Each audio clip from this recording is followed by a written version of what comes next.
Bem, escolhemos para falar hoje, e espero que seja um diálogo entre nós, uma vez que esta parábola do mestre é um ensinamento que eu considero assim uma das mais interessantes do ponto de vista de um aprendizado, uma experiência terapêutica.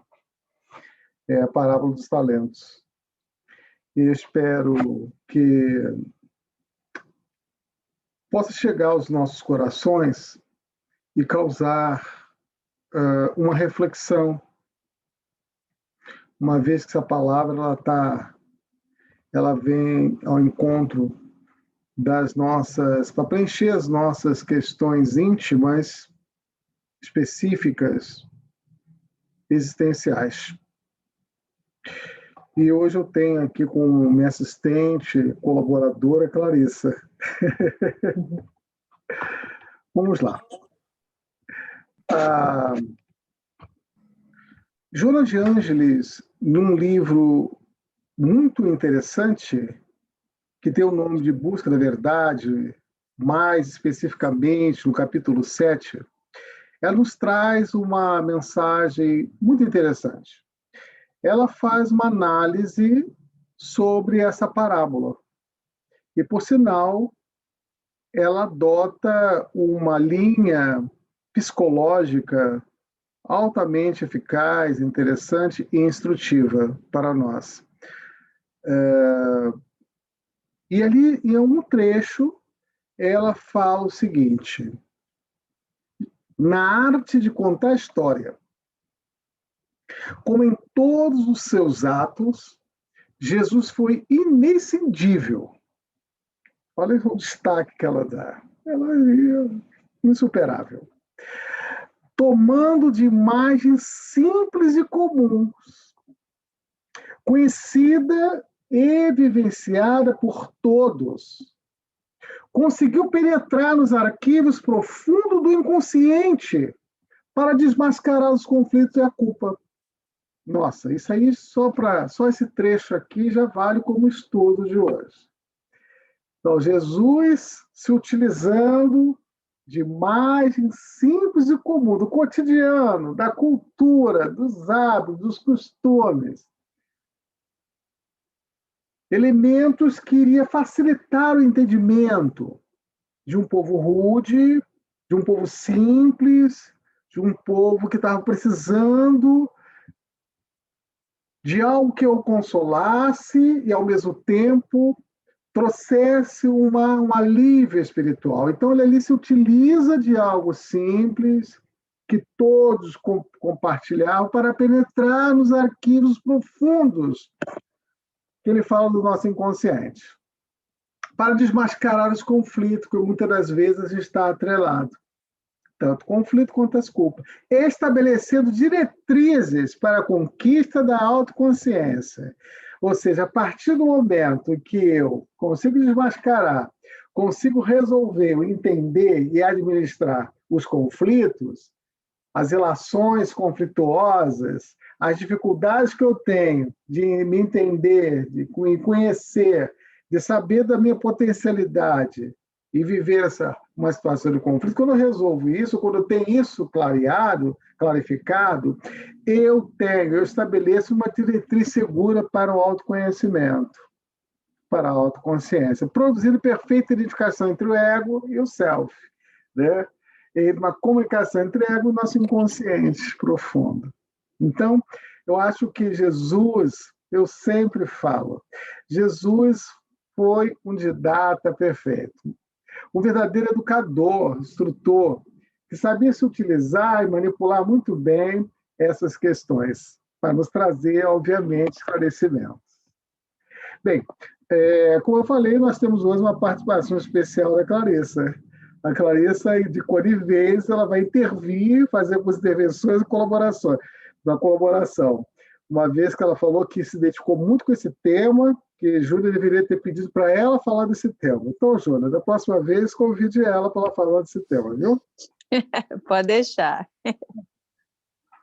Bom, eu vou ler, então, a parábola, tá? E aí a gente vai refletindo em torno dela.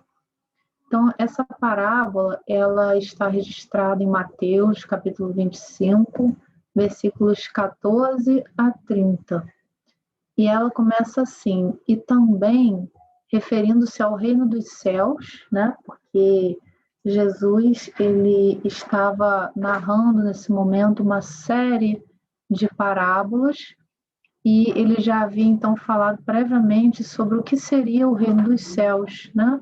Então ele dá continuidade com essa parábola dos talentos para falar ainda sobre esse reino, né? Então ele diz: e também o reino dos céus será como um homem que, ao sair de viagem, chamou seus servos e confiou-lhes os seus bens. A um deu 5 talentos, a outro 2, e a outro 1, a cada um de acordo com a sua capacidade. Em seguida, partiu de viagem. O que havia recebido 5 talentos saiu imediatamente, aplicou-os e ganhou mais 5. Também o que tinha 2 talentos ganhou mais 2. Mas o que tinha recebido 1 talento saiu, cavou um buraco no chão e escondeu o dinheiro do seu senhor. Depois de muito tempo, o senhor daqueles servos voltou e acertou contas com eles. O que tinha recebido 5 talentos trouxe os outros 5 e disse: o senhor me confiou 5 talentos. Veja, eu ganhei mais 5. O senhor respondeu: muito bem, servo bom e fiel. Você foi fiel no pouco. Eu o porei sobre o muito. Venha e participe da alegria do seu senhor. Veio também o que tinha recebido 2 talentos e disse: o senhor me confiou 2 talentos. Veja, eu ganhei mais 2. O senhor respondeu: muito bem, servo bom e fiel. Você foi fiel no pouco, eu o porei sobre o muito. Venha e participe da alegria do seu senhor. Por fim, veio o que tinha recebido 1 talento e disse: eu sabia que o Senhor é um homem severo, que colhe onde não plantou e junta onde não semeou. Por isso tive medo, saí e escondi o seu talento no chão. Veja, aqui está o que lhe pertence. O Senhor respondeu: servo mau e negligente, você sabia que eu colho onde não plantei e junto onde não semeei? Então você devia ter confiado meu dinheiro aos banqueiros, para que quando eu voltasse o recebesse de volta com juros. Tirem o talento dele e entreguem-no ao que tem 10, pois a quem tem, mais será dado e terá em grande quantidade, mas a quem não tem, até o que tem lhe será tirado. E lancem fora o servo inútil nas trevas, onde haverá choro e ranger de dentes. Continua? Muito interessante esse relato, obrigado, Clarissa. Bem, essa parábola ela nos dá assim, uma dimensão muito interessante como o Senhor age, como o Senhor trabalha, como nós, enquanto servos, né, administramos as circunstâncias. A Joana, mais uma vez, ela vai nos ajudar o entendimento dessa lição, trazendo uma mensagem muito interessante. Ela falava que a parábola, estudo, tem uma perspectiva psicoterapêutica. Isso já é interessante para nós, de tratamento. Né? Por ensejar reflexões profundas e lógicas a respeito do comportamento de todos com a consciência. Olha, isso aqui vale a pena a gente refletir. Por ensejar reflexões. Uma história fortuita, uma coisa para gerar realmente uma reflexão em torno das nossas vidas, em torno dos nossos atos, reflexões profundas e lógicas para entendimento. a respeito do nosso comportamento com relação à consciência.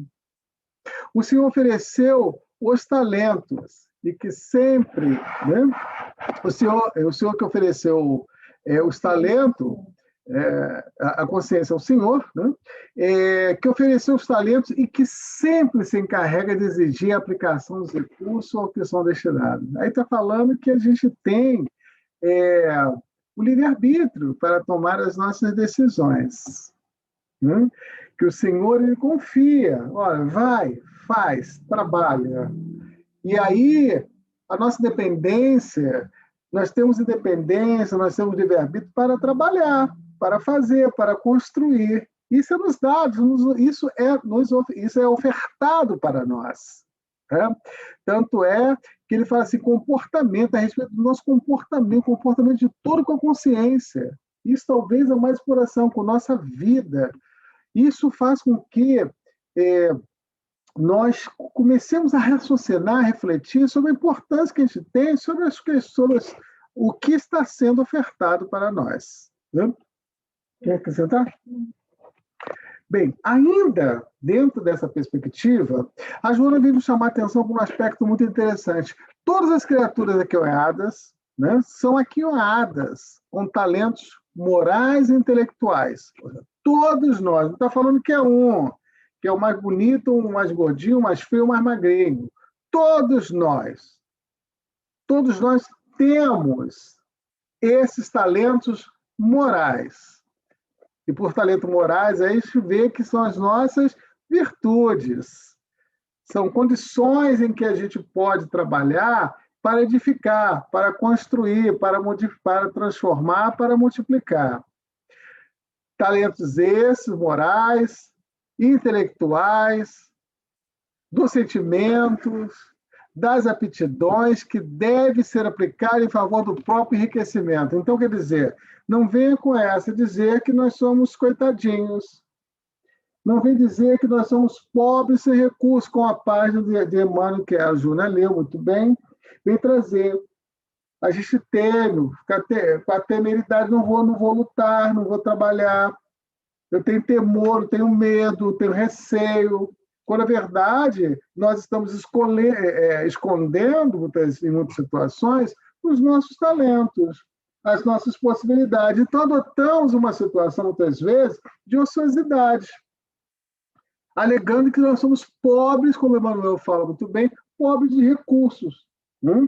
E a gente começa a criar bloqueios, né, de não fazer amigo, não fomentar alegria. Né? E ela continua, que deve ser aplicado em favor do próprio enriquecimento, desenvolvendo habilidades próprias e pertinentes. Habilidades, ou seja, condições para que eu possa operar, fazer, construir, desenvolver. Tudo que nos foi dado, Deus, quando nos criou com todas essas capacidades, com todas essas potencialidades para a gente viver, para a gente multiplicar. Eis aí, está lá na Gênesis. A Gênesis deixa isso bem claro, que Deus criou a gente assim para a glória, para prosperidade, para prosperar. Para tanto, somos dotados de uma inteligência. Nós somos dotados, nós somos homo sapiens, né? Somos espíritos que temos na nossa indumentária, na nossa estrutura, a capacidade de interagir, de construir, de fazer, de aptidões, de habilidades para você desenvolver, para a gente fazer em prol do nosso próprio crescimento, da nossa própria evolução. Né? Isso aí foi interessante, tendo-se em consideração os diferentes níveis de evolução. Então, quer dizer, nós temos, de acordo com a nossa condição evolutiva, os recursos que são necessários para nós, nem mais nem menos. Nasce com os preciosos recursos que constituem sua fortuna emocional. Para mim, isso foi tudo. Preciosos recursos, olha aí, minha gente, preciosos recursos que constituem uma fortuna emocional. Quando fala em fortuna emocional, nós estamos falando de riqueza interna. Nós estamos falando assim, coisas que nós temos dentro de nós, para que a gente possa desenvolver cada vez mais e que deve ser utilizado de maneira correta. Olha só, a chamada, que deve desenvolver de maneira correta, não a maneira daquele indivíduo que, olha, deixa a vida me levar. As coisas não são assim, não pode ser assim. A gente tem que ter uma relação de responsabilidade frente à vida. Então, quando nós atuamos, quando o indivíduo, quando o espírito tem essa atitude de não chamar para si responsabilidade, para transformar, para criar, para desenvolver, nós estamos não querendo assumir responsabilidade com a página trabalha muito bem. Medo de trabalhar, medo de assumir responsabilidade em muitas situações. O medo de assumir responsabilidade significa que nós temos desenvolvendo uma atitude, às vezes, até de preguiça, de rebeldia, achando que a mamãe faz isso para mim. Nós temos achando que temos sempre alguém que vai nos ajudar, nos amparar, quando, na verdade, a vida, muitas das vezes, se apresenta de maneira muito rude e cruel para todos nós, exigindo que nós tenhamos postura para administrar a vida, administrar as situações, administrar de maneira correta, dando lucros em forma de agradecimento no interior. Você tem um corpo, o corpo que a gente tem é a maior engrenagem, é uma engenharia perfeita, como diz Emmanuel no Pensamento de Vida, é uma obra, uma engenharia, uma arquitetura perfeita, que a gente tem que valorizar, entender, perceber que aquilo foi construído por amor de Deus, para amar.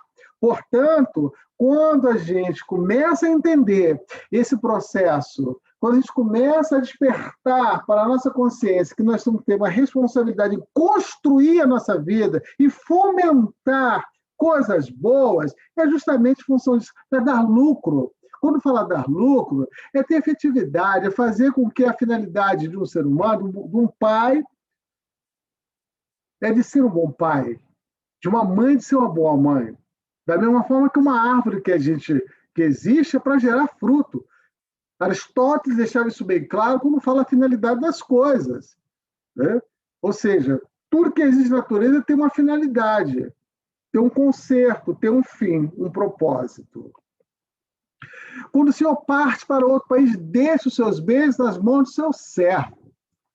De confiança, olha só, ainda fala isso, de confiança, confia. Ele delega para a gente, delega para a gente a responsabilidade, porque sabe que a gente vai desenvolver. Confie em nós, dá um voto de confiança. E isso, à luz da psicoterapia, representa a não interferência da consciência nas decisões. Deixa a gente, com o nosso livre-arbítrio, tomar as nossas decisões, que define rumo de aplicação dos talentos. Ou seja, olha aí, ó, você quem vai administrar isso aí, tá? Momentaneamente, sob a governança da sombra. Bem, dando continuidade, eu acho que vale a pena a gente trabalhar esse recurso. Quer falar, Clarissa? Né? Quero. Pode voltar? Eu acho interessante que, conforme na citação de Joana de Ângeles, ela enfatiza uma questão que assim, me chama muita atenção, voltando aqui rapidinho. Ótimo.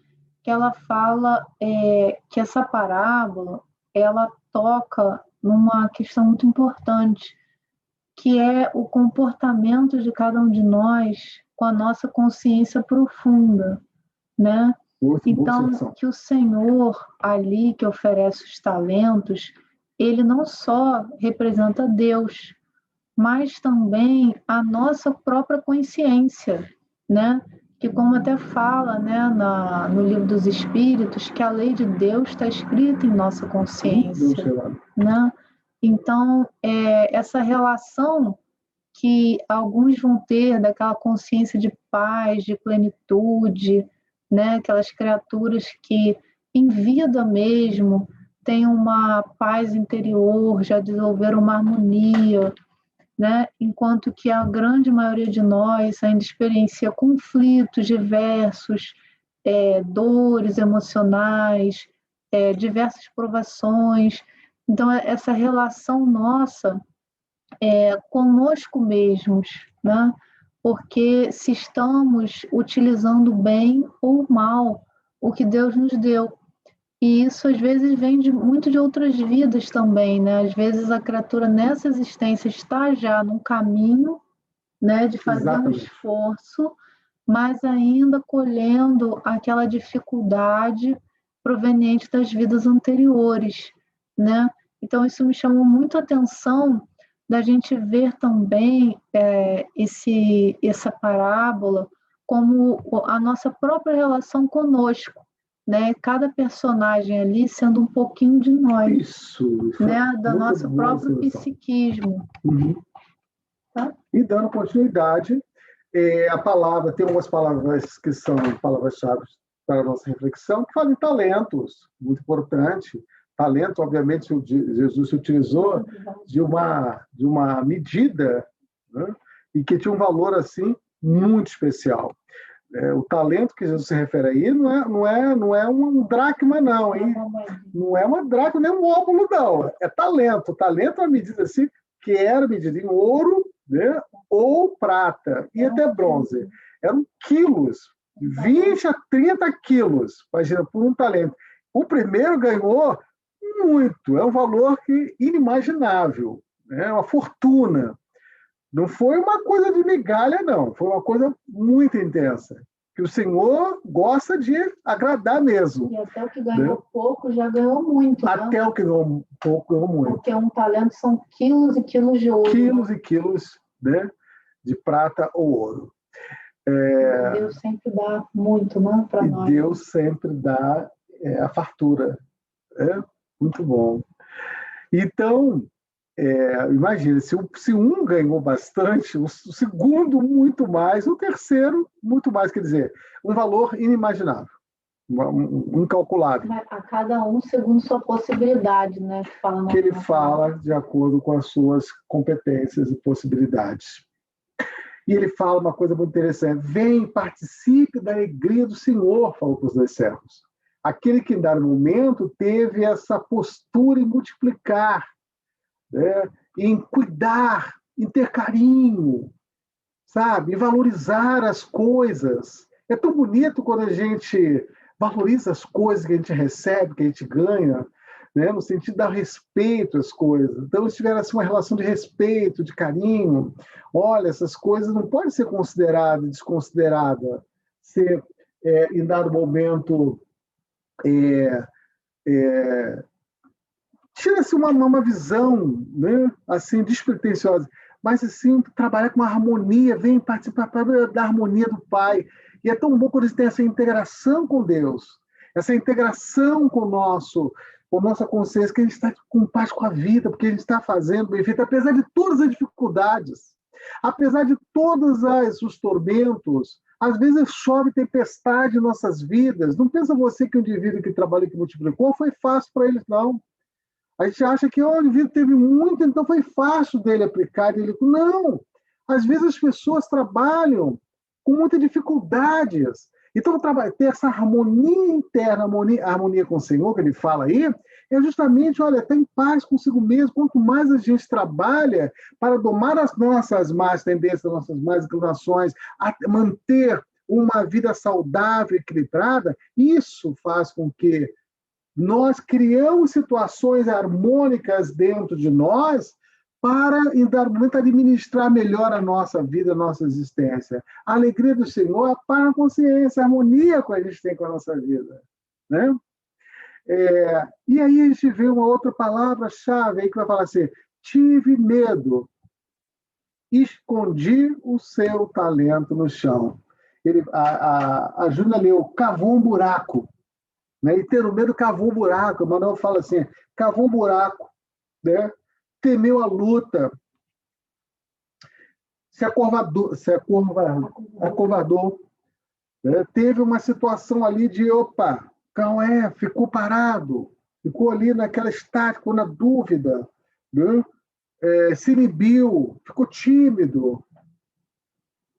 Então, tive medo.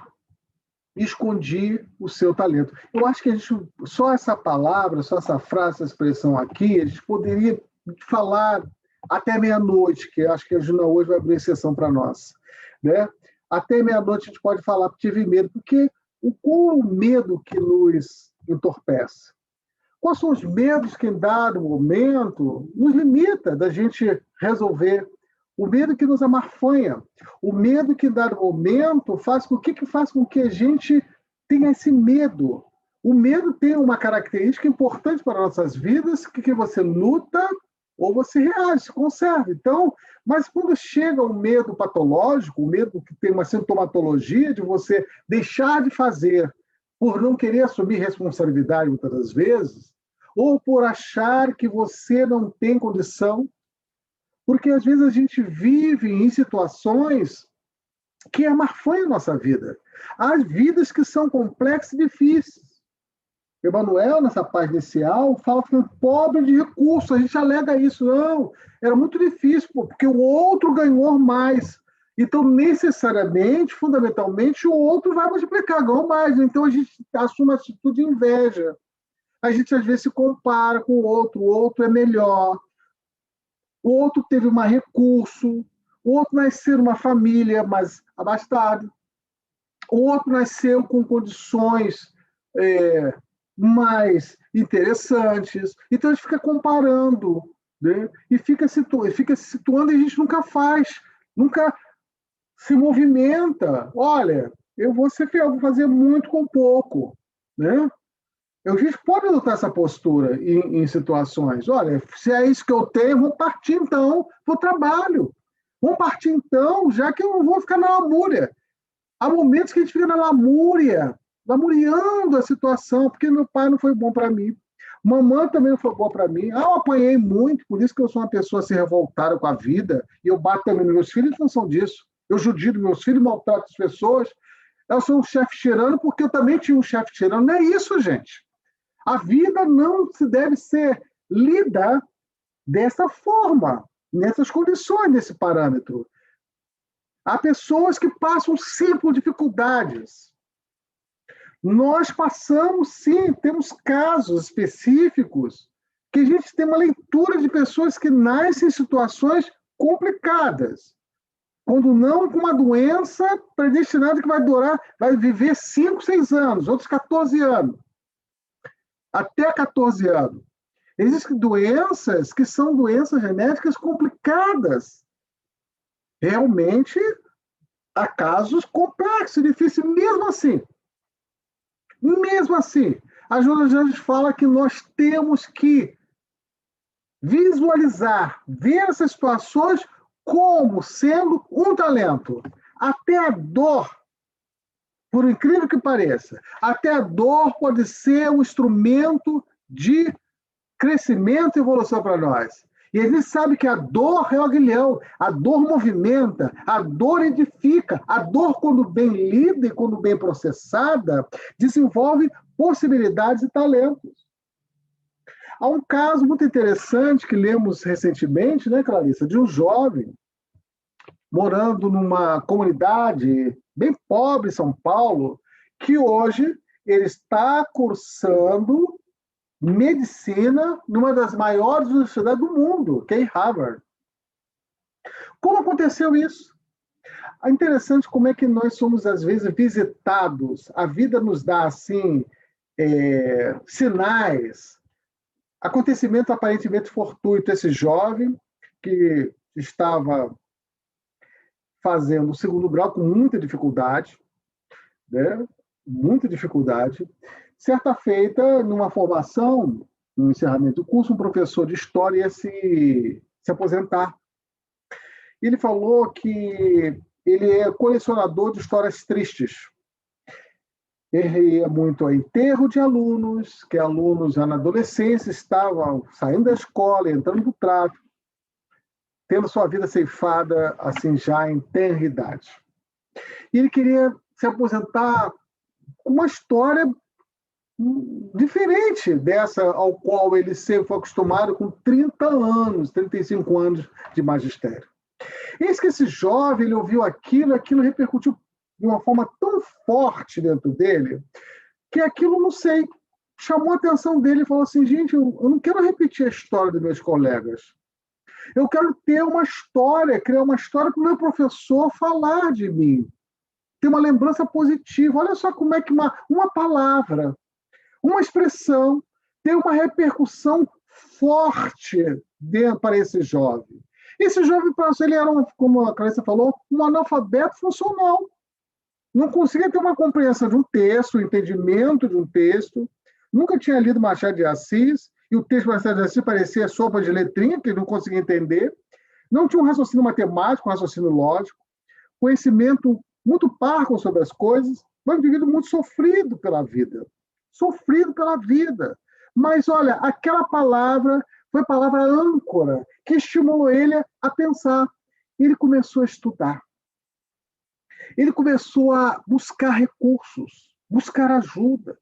Ele foi um cursinho pré-vestibular, e o indivíduo que fazia medicina, já fazia medicina, no interno, começou a dar aula de física, de química, se predispôs a ajudar esse jovem, e ele ali despertou uma luz saiu dentro dele, que ele falou que a coisa do aprendizado, do saber, foi uma coisa tão bonita para ele, que ele começou então a descobrir a vida, o potencial que tem dentro de si. Os recursos, como a Joana Geles fala, que tem dentro de nós, as habilidades, a inteligência. Ele foi descobrindo aquilo. E já conseguiu passar. Ele conseguiu um salto quântico. Ele conseguiu passar na universidade, cursando medicina. Ele foi no sonho dele e falou assim, agora eu posso sonhar um pouco mais. Ele viu que tinha uma possibilidade de intercâmbio em Harvard. Ele podia fazer medicina em Harvard. E perguntou também ao professor o que ele poderia fazer, se ele podia dar uma espécie de carta de encaminhamento, carta de recomendação, para ele frequentar o curso, que ele teria grandes chances. E eis que, então, que um professor disse, olha, desculpe, é bizarro o que você está pedindo, né? Sem condição, meu filho. Né? Você não tem condição, nem social, nem intelectual, para frequentar a universidade, que é feita para ricos e para pessoas que têm inteligência acima da média. Essas são respostas, a vida é dura, às vezes. A gente recebe esses recados assim, e fala assim, gente, se eu posso amarfanhar, eu vou amarfanhar, do que ajudar. E ele recebeu muitos não, mas mesmo assim não desistiu, ele tentou com uma outra via, com outras possibilidades. E hoje esse jovem que morava, ainda mora, a família dele continua lá na favela, né? Uma favela perigosa, né? Brasilândia, de Higienópolis, São Paulo, muito complicada. Esse jovem está ali acreditando que pode multiplicar os seus talentos. Tivemos também informação, recentemente, de um jovem que fala 10 idiomas. Você imagina um jovem de comunidade falando 10 idiomas. É uma coisa fantástica, né? E esse jovem, até pouco tempo, trabalhava de cobrador de ônibus. Cobrador de ônibus, sim, honrando a profissão, honrando aquilo que era o ganha-pão dele. E mesmo assim, lá, durante 8 horas por dia, ele estava traduzindo texto, alemão, francês, inglês, mandarim, em espanhol e francês, com habilidade e sempre com um sorriso no rosto. Acreditando no sonho que um dia ele iria ser diplomata, ele ia frequentar a escola Rio Branco e se tornar um diplomata e servir em alguns países. Olha só que coisa interessante. Isso que é bonito, que às vezes a vida é feita de dificuldade, mas se a gente, em dado momento, reitera essa dificuldade, se a gente fala assim, foi difícil mesmo, a gente se acomoda, cruza os braços, a vida se torna difícil, que a gente bloqueia as nossas esperanças, a gente bloqueia os nossos talentos, a gente cria situações, muitas vezes, para se vitimizar. Então, quando eu crio isso, eu estou criando bloqueios para a minha vida. Quando eu crio isso, eu estou criando situações inibitórias, que eu não estou avançando. E eu estou avançando como vítima, e a vida passa. Eu deixo a vida me levar. Eu assumo a postura, eu nasci assim, eu vou sempre assim, eu sempre falo isso. Eu nasci assim, eu sou sempre assim, eu sou Gabriela, eu vou ser assim, vou morrer assim. Quando, na verdade, a gente pode dar um momento de se indagar. Eu preciso ser assim? Eu preciso reproduzir essa história de sucesso familiar, de uma cultura que é marfanha? Não! Eu posso reinventar minha vida a cada instante. Eu posso fazer com que, na própria dificuldade, eu possa criar situações edificantes para a minha vida. Depende da leitura, depende do estímulo, depende da minha força de vontade, do pensamento. Isso eu posso fazer, é patrimônio meu. Existe algo que é meu, está dentro de mim. E quando eu tomo consciência disso, eu estou conseguindo romper com uma cultura, com uma tradição, com situações, muitas vezes, atávicas, que a gente vai reproduzir aquilo, mas a gente pode rejeitar aquilo. Eu posso, em dado momento, identificar se eu estou tendo dificuldade em assumir uma responsabilidade, transpor uma dificuldade, ver o que eu preciso checar em mim. O que eu preciso identificar, fazer uma radiografia, um raio-x de alguns pontos de melhoria, de algumas situações que não estão indo bem, a engrenagem não está funcionando muito bem. E quando eu faço esse diagnóstico, quando eu faço esse mergulho, tenho intuições e eu vejo assim que eu preciso mudar, eu preciso adquirir algum hábito, eu preciso desenvolver alguma competência, alguma habilidade, algum conhecimento, ou trabalhar algumas atitudes. Isso sim faz com que a gente consiga romper com uma situação status quo e mudar essa realidade. E tendo medo, eu não vou esconder. Tendo medo, eu vou encarar. Tendo medo, eu vou chamar para mim a responsabilidade. E a vida nos dá os talentos diversos para que, em dado momento, eu possa estar desenvolvendo essa atitude. Tanto é que no servo 1, do servo que recebeu o primeiro, os 5 talentos, ele usa do discernimento. Ele usa da autoridade, da riqueza, da saúde, da habilidade. Ele faz com que essas situações, esses talentos ali, sejam desenvolvidos e sejam um facilitador do processo para o seu crescimento. Né? Sim, isso é interessante, que essa mensagem ela está muito voltada numa página que é fantástica. Estava até esquecendo, e a Clarissa, minha assistente mor, ela veio me lembrar. Clarissa, rapidinho, faz um resumo. A Clarissa hoje está ótima. Isso aqui é uma página que está no capítulo 33 do livro Luz Acima, pelo espírito Humberto de Campos, e o título da mensagem é Relembrando a Parábola. E ela é justamente sobre a parábola dos talentos. E a gente achou interessante que o Humberto de Campos, ele faz como se fosse uma releitura dessa parábola, e ele vai exemplificar alguns talentos, né, que teriam sido dados para esses servos. Então, por exemplo, o primeiro servo, ele diz que teria recebido os talentos do discernimento, da autoridade, da riqueza, da saúde, da habilidade. O segundo, da inteligência, do poder. E o último servo, da dor. Isso, muito bem. Resumo perfeito. E fala, essa questão que dá dor como um talento, né? Que ela é muito emblemática. Geralmente a gente não vê a dor como um talento. Se eu falo para você que você recebeu como talento especial de Deus a dor, olha, a cobra fuma. Por quê? Ninguém quer receber a dor como talento. A gente quer receber discernimento, autoridade, a gente quer receber essas coisas, né? A gente quer ter todas as condições peculiares que todo mundo tem, mas receber a dor, a gente pode até falar que é presente grego, né? Nossa, no mínimo, joguei pedra na cruz, né? Para receber a dor como talento. Sim, a dor como talento.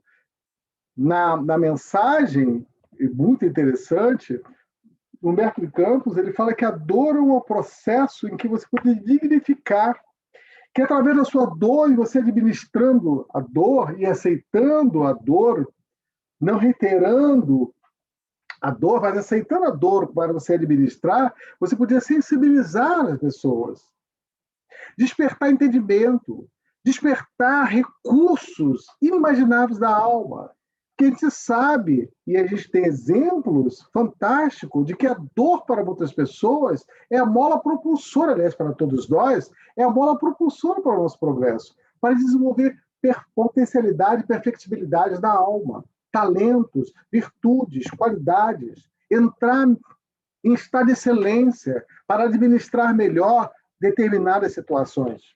Né? Ainda uma outra mensagem muito interessante que Del Lúcio fala, me parece, no livro Jesus no Lar, muito interessante, que fala que o Senhor também, se utilizando desta imagem, dessas situações, na casa de Zebedeu, que pede, poxa, dá mais um ensinamento para nós diante de uma situação tão complicada que nós passamos, né? E aí Jesus, de maneira muito amorosa, muito gentil, ele começa a falar de uma passagem muito interessante, também discorrendo sobre a parábola dos talentos.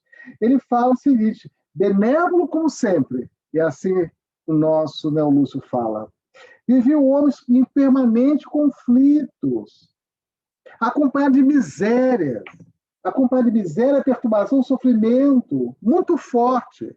Ou seja, então, identificando o indivíduo que estava passando por essa dificuldade, por essas situações, ele então fala, bem, diante disso, do pai compadecido, o pai sensível à dor, lhe enviou um mensageiro, portador de sublime semente da árvore da felicidade e da paz. Olha só, que coisa bonita.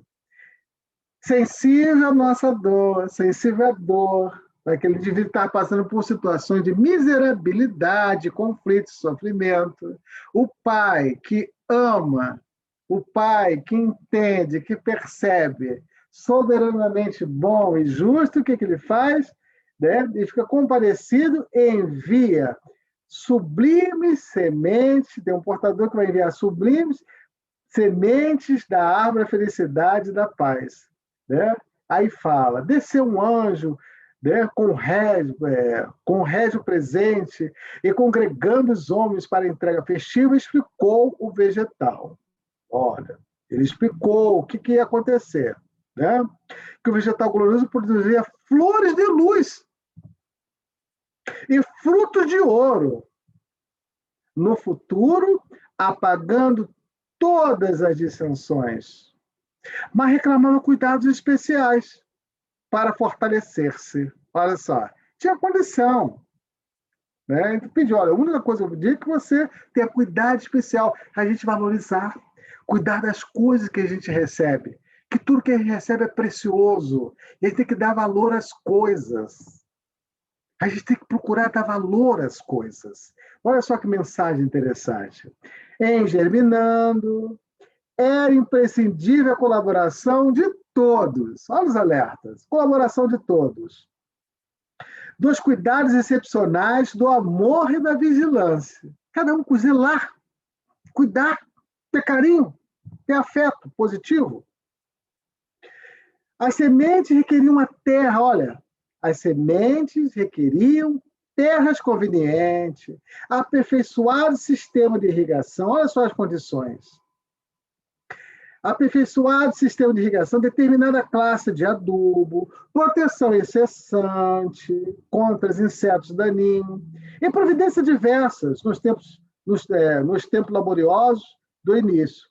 A planta, contudo, era tão preciosa em si mesmo que bastaria um exemplar vitorioso para que a paz, a felicidade iria derramar-se de uma forma infinita sobre as comunidades geral. A solução para os problemas. As soluções para a angústia, para a dor, para aliviar o tormento, as dificuldades. Seus ramos abrigariam todo o perfume, envolveria a terra em branda harmonia. E aí continua. E seus frutos, usados pelas criaturas, garantiram o bem-estar do mundo inteiro. Fim da promessa, e depois de confiadas ao povo as sementes milagrosas, cada circunstância se retirou para o domicílio próprio. Precisa falar o que aconteceu? Não, né? Bom, depois eu vou falar. Cada circunstância se retirou para o seu domicílio próprio, sonhando possuir, já fez tudo o contrário, egoisticamente a árvore das flores da luz e dos frutos de ouro. Cada qual pretendia a preciosidade para si, em caráter de exclusividade. Olha aí. Comportamento egóico, comportamento altamente centralizador que a gente tem. E ele continua, cada qual pretendia preciosidade para si em caráter exclusivo, de exclusividade. Para isso, cercaram-se apaixonadamente nas terras que dominavam, experimentando sementeiros, superando a posse, pela posse pessoal e absoluta de semelhante tesouro, simplesmente por vaidade do coração. Isso é lamentável. E aí o que acontece? Quem tinha adubo retinha o adubo e não dispunha. Quem tinha água não dava. Ele falou que precisava de atendimento especial. Então, cada um que tinha essas coisas o queriam dar. E tanto os senhores provisórios da água, do adubo, da terra, dos elementos defensivos contra os demais candidatos, a posse da riqueza celeste, passaram a lutar em desequilíbrio pleno, exterminando, ele fala aqui, exterminando-se reciprocamente.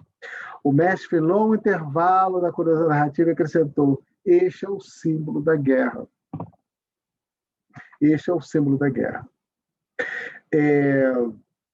E eu acho tão interessante isso, né? Que aí ele vem nos alertar, né? Ele vem assim de uma maneira até entristecido, falar que é dessa forma que nós trabalhamos, é dessa forma que nós pautamos a nossa conduta, né? Que o homem tem essa postura diante das coisas que recebe, cria dificuldades e situações difíceis para nós. E aí ele dá, uns possuem inteligência, autorreflexão, uns guardam o ouro da terra, outros conhecimento sublime, alguns retêm a autoridade, né? Ele fala isso com muito pesar, né? Cada um procura vencer sozinho, não para disseminar o bem de todos através do ídolo da virtude, mas para humilhar os que seguem na retaguarda. E aí, fitando Zebedeu, de modo que finalizou: quando a verdadeira união se fizer espontânea entre todos os homens do caminho redentor da terra, santificando o bem natural, então o reino de Deus, o reino do céu, irá se estabelecer de maneira integral na terra. Então, minha gente, olha só como a vida ela nos dá assim, ensinamentos de como é que a gente pode se utilizar. Se eu posso me unir, se eu posso estabelecer uma rede da solidariedade, para a construção de um mundo melhor, utilizando meu talento. Se você é um indivíduo que é cientista, ou se você é médico, ou se você é professor, ou se você é operário, você é motorista, seja um bom motorista. Dê o melhor de si. Tenha destreza. Procure dar o melhor de si naquilo que você faz. Se eu sou um cientista, eu vou fazer um bom experimento, vou planejar um bom experimento. Na manipulação daquelas células, daqueles exemplares, eu vou ter carinho, vou ter afeto e respeito, que aquilo é de Deus. Se eu sou um professor, vou procurar obedecer, respeitar a dificuldade, o tempo emocional e intelectual daquele aluno, não humilhar, não criar situações dificultosas para o indivíduo. E ele falou: o Senhor tem suas dádivas multiplicadas. 15 restitui em dobro, respeitando a saúde. Adquirir, olha, na saúde, ele fala, na palestra, adquirir o tempo, como a Clarissa expressou muito bem. O outro, espalhando riqueza, alicia gratidão, usando habilidade, receber estima, movimentando o discernimento, conquistei o equilíbrio. Isso que a gente fazer essa rede de produção, né? Isso que talvez seja importante para a gente refletir sobre as situações que a vida, em dado momento, se nos oferece. Quais são os meus talentos? Isso é o mais importante. Como é que eu estou gerenciando os meus talentos? Como é que eu estou fazendo, criando, cuidando daquilo que Deus me deu com muito amor, com muito carinho. Eu tenho certeza que quando Deus permite que a gente reencarne, que é uma das expressões mais belas da sua justiça, do seu amor, que permite que a gente volte, que reencarne para desenvolver habilidades, atitudes, conhecimentos, para a gente rever situações, para a gente fazer um novo conceito sobre a nossa vida. O que está impedindo a gente de multiplicar os nossos talentos? São os nossos pensamentos que estão fixados no nosso passado? São as nossas lembranças, nossas feridas internas, nossas feridas que estão no nosso arquivo interno, que impede. São as nossas lembranças do nosso passado de tristeza e dor. O que é isso? Talvez seja necessário a gente fazer uma reflexão profunda em torno do que está acontecendo conosco, para a gente não mais amealhar esse sofrimento, essa dor que às vezes tanto nos atormenta. Essa semana nós tivemos, na época das Olimpíadas, e tivemos conhecimento, todo mundo ficou sabendo, da jovem Simone Biles, que uma menina, um talento, um gênio, com uma inteligência sinestésica, criativa, imaginativa, de imaginação fantástica, um gênio na sua habilidade, né, na ginástica.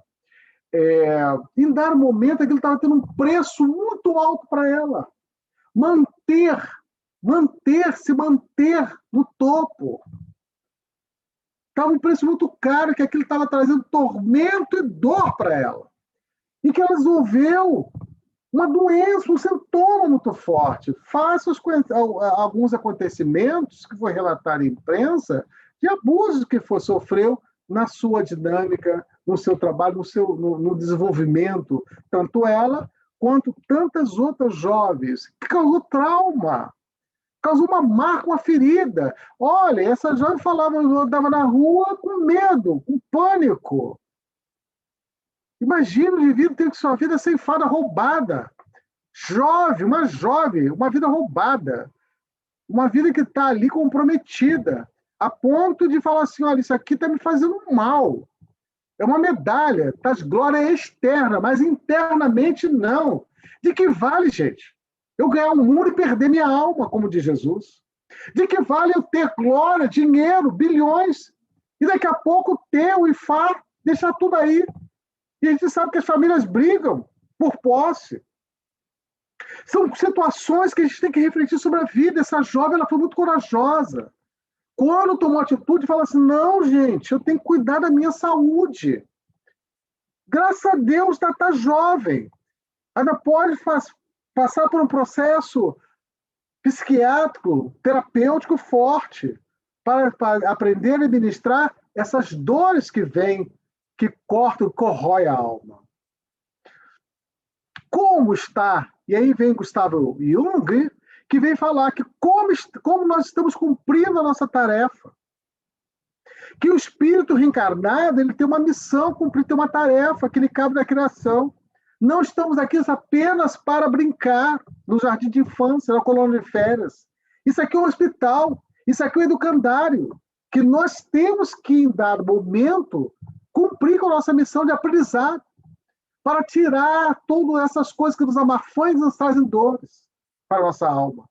Se nós estamos cumprindo com a nossa missão, da nossa vida, a sua razão de ser, o sentido e a meta da nossa existência. Essa questão da individuação é muito importante. A questão do destino por excelência. E aí, no processo da individuação, que significa tornar-se um ser único, alcançar uma singularidade profunda, tornando-nos o nosso ser próprio de si mesmo. Né? É o devido a administrar a sua vida. É uma consonância entre ego e o nosso inconsciente, fazendo com que nossa vida seja uma vida, assim, melhor administrada. Dessa forma, nós hoje queremos agradecer essa oportunidade de ter feito esses comentários acerca dessa lição tão profunda que Jesus veio nos colocar, dizendo que nós temos esse reino que nós temos que conhecer um pouco mais, administrar. Esse reino que está dentro de nós, instâncias psíquicas interessantes que a gente pode multiplicar esse talento, e quanto mais desenvolver autoconhecimento, se autodescobrir e desenvolver auto-amor, nós estaremos fundamentalmente criando uma situação evolutiva para alcançar a plenitude de nós mesmos. Muito obrigado.